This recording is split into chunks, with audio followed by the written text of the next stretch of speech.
We begin with the Biden administration revealing new plans to combat COVID as the Omicron variant spreads rapidly. It is now the second most contagious virus on the entire planet, only behind the measles.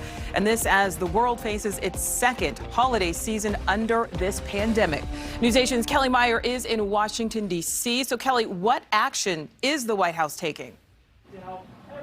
Yeah, Nichole, the administration stepping up its response in light of the surge in cases, the president promising to help overwhelmed hospitals and urging unvaccinated Americans once again to get their shots.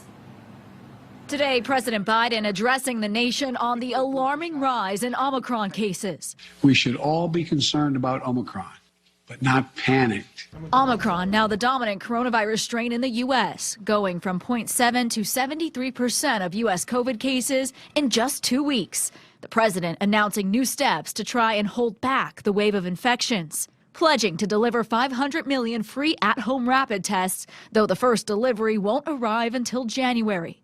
Adding new federal testing sites across the country, the first will be up and running in New York City by the end of the week.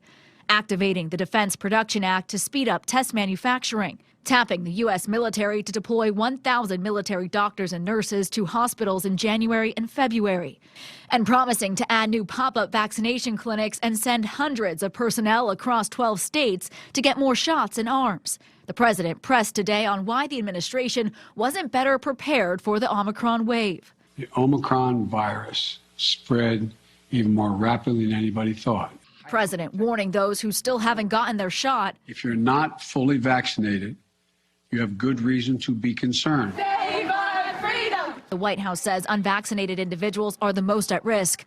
The first known U.S. Omicron death confirmed Monday in Texas. That man was unvaccinated. And Nichole, tonight the president vowing not to shut down schools and says no lockdowns for now. He says the country is in a much better position than it was last year when the pandemic was at its peak. Nichole. All right, Kelly, thank you for that. Thank you so much for watching. Make sure to click on the red subscribe button below so you can get more of NewsNation's fact-driven, unbiased coverage.